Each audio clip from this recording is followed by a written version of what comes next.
For my entire athletic career, youth sports, high school, college, I was so caught up in performance, and my sense of self-worth and how I felt affirmed and validated as a human being was very much tied up in whether or not I played well or whether or not my team won. When those things happened, I felt great, and when they didn't, I felt worthless. No young person should ever feel worthless. Now, my coaches, they were good men, good people, who had an opportunity to help me see something bigger, and for the most part, my coaches missed that opportunity. Later on, I had a chance to become a coach, and I spent 8 years working in an unbelievable situation. When I first got out of college, I was hired to teach high school and coach high school football down in Southwest Florida, and I got to see sport from an entirely different vantage point. And really that experience, as much as anything, has laid the groundwork for what we're doing now with Community for Coaches. I understand, and I've had an opportunity to see it now as an athlete, as a coach, opportunities taken advantage of, opportunities missed. I get the idea that coaches and the influence that they have in the lives of their athletes is really like nothing else in our society. And so that's why I'm so passionate about the work that we're doing with Community for Coaches, because I've seen the good that coaches can do in the lives of young people.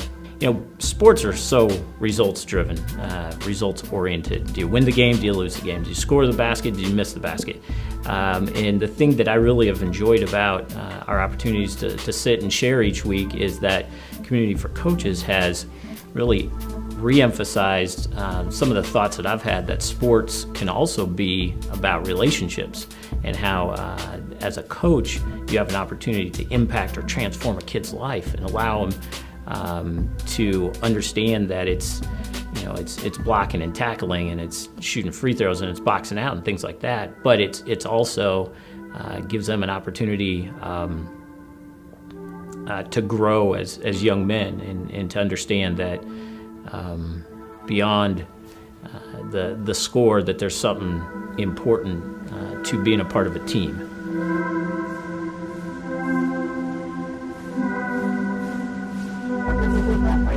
Not long ago, there was a young lady who was obviously struggling at home, maybe not a lot of support from her parents or her family, and just being able to work with her on the basketball court and actually on the golf course as well.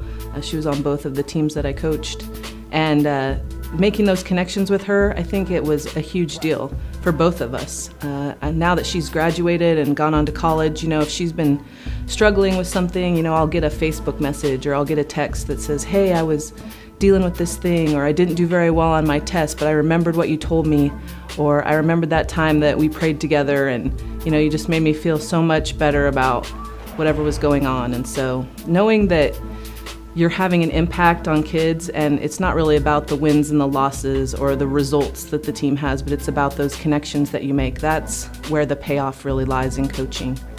One of the primary functions of Community for Coaches is really to give coaches just that, a community, a place where they can go to, where they can belong, where they can be supported and encouraged by other coaches within their sphere of influence. I really think if you're not very careful, you can find yourself in a spot as a coach where you're all kind of almost feel like you're on an island. Especially when you're a head coach and all of the successes or failures of your team, really, you know, they're placed on your shoulders. And you know, you might find yourself with no other adult to bounce ideas off of, or to share frustrations, or share, you know, victories, celebrations, things like that.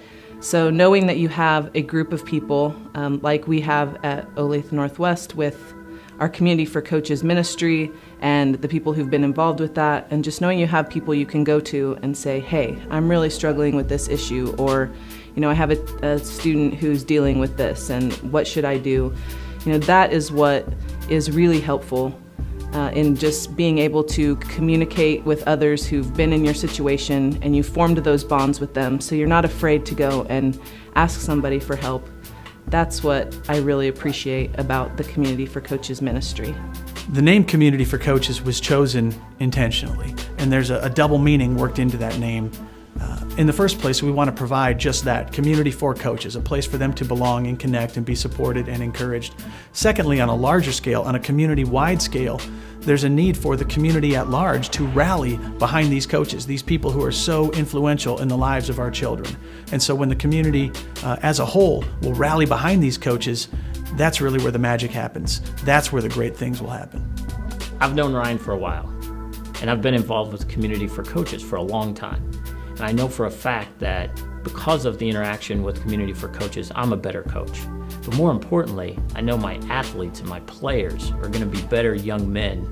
They're going to be better dads and better husbands because of my interaction with Community for Coaches and the ideas that we discuss on a weekly basis. If you're considering investing in Community for Coaches, I can't think of a better way to truly impact the future of kids' lives.